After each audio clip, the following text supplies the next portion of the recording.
Everybody, Nia So Pretty here.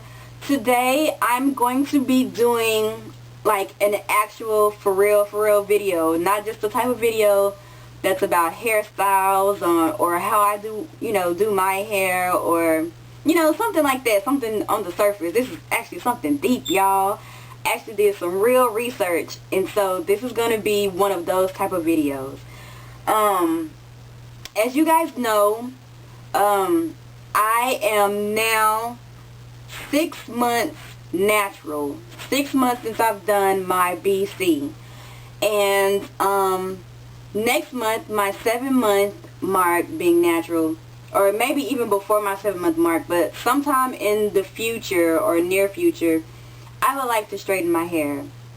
I'm not one of those type of naturals that's against heat styling, because of course I like to, do blowouts and stuff like that. But I also want to keep my heat styling to a minimum, but I don't want to eliminate it altogether, because one of the reasons why I went natural is because I want different looks. I don't want the same type of look all the time. I like to be versatile. While I can do multiple styles with my natural hair, I would also like to venture out and do straight styles as well. And that's all there is to it. But today I'm going to be doing an experiment to see how susceptible my particular hair is to heat damage. So one of the things I'm going to talk to you today is about some data that I found out about hair type and susceptibility to temperature and things like that.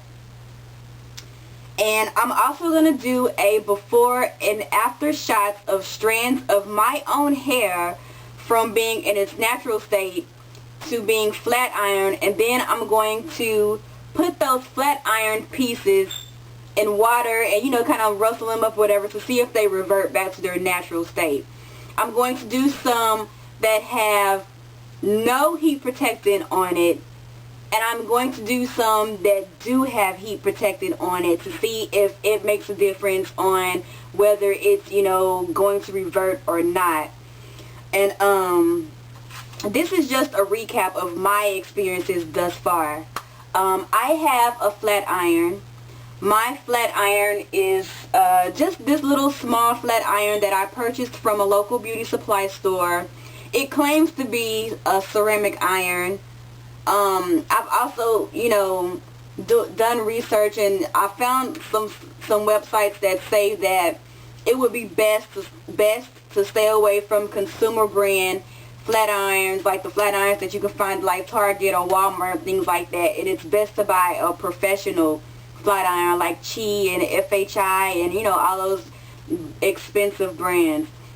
But this is just a regular old, one that I bought from the local beauty supply store. It claims to be ceramic, so, this is all I have. So this is what I'm working with. The problem with this flat iron is that it only has one heat setting, and that's on. So it's on or off, and that's it. There's no heat settings.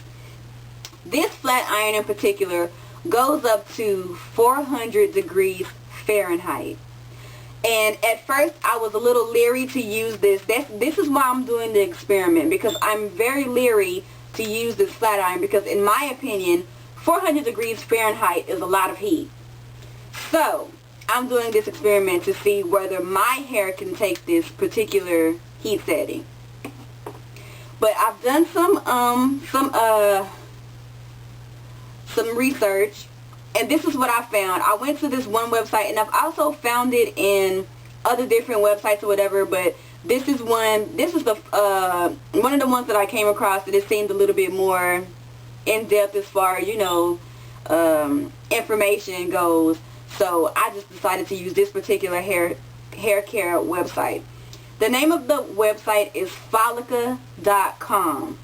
This is what Follica.com says about temperature on your hair.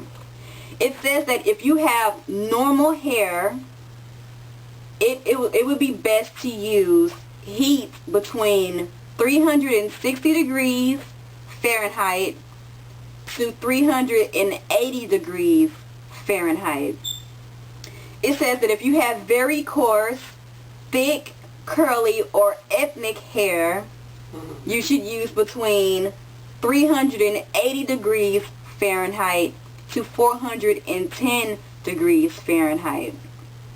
And it says if you have bleached, fragile, damaged, or fine hair, you should use below 360 degrees Fahrenheit. Okay, more than likely I fit in the very coarse, thick, curly, or ethnic hair. My hair is very thick, and it is a coarse texture, and it is very dense. So my 400 degree Fahrenheit flat iron, it should be able, it should suffice for my hair. But as you all know, everybody's hair type is different. You can see somebody say that, thick hair is good for this and this and this, but you never know until you experiment with your own hair personally. So this is why I'm doing this experiment. And I'm going to do a baking soda treatment on my hair so that my hair is squeaky clean. Then I'm going to pick about 4 or 5 strands of my hair out. Yes, I'm going to be not tearing it out, but carefully pulling it out from the scalp so that it won't be broken. It would be as if, it's a shredded hair. So that's what I'm doing. And I'm going to do before and after photos on, I'm going to take a photo in its natural state. I'm going to take a photo when it's flat iron. Then I'm going to take another photo when I wash it and see if it reverts back to its natural state. That's what I will be doing. So stay tuned, you guys.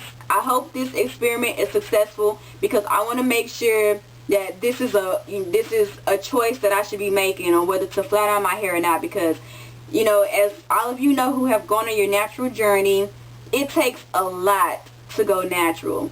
It is definitely a long process if you so choose. I chose to transition for several months, so it would really suck for me to get heat damage. So hopefully I get some good out of this experiment. So you guys stay tuned. I hope that you guys can, get some input and things like that. If you know a little bit more information about what I'm talking about today, or, if I'm wrong, correct me. But I'm doing this experiment today for myself and for you guys if you find it helpful. So stay tuned. I'm going to come back and do my thing and everything. So, yeah, I'll talk to you guys later. Peace. Hey everybody, I just washed the baking soda treatment out of my hair, and there's nothing on my hair. I don't have any product or anything in my hair at the moment. I've decided that I'm going to take 4 strands of hair from each side of my head for both experiments. One, not using the heat protectant, and the second set of 4 would be with the heat protectant.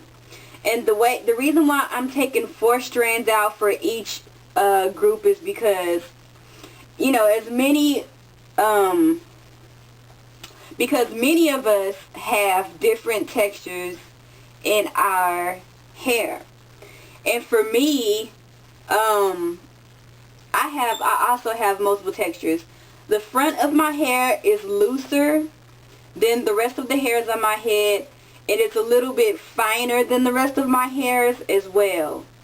So I'm going to be taking some hair from my top section.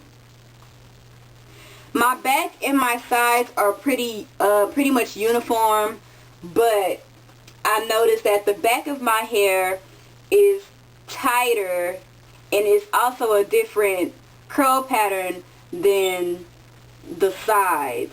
So, I mean, it's not that big of a difference, but I have noticed that, my hair is definitely different textures.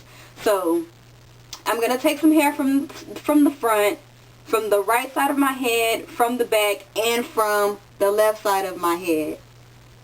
And there's nothing in my hair. I just rinsed out the baking soda conditioner, so there's no product at all. So that's what I'm going to go off of today. So y'all stay tuned. Bye.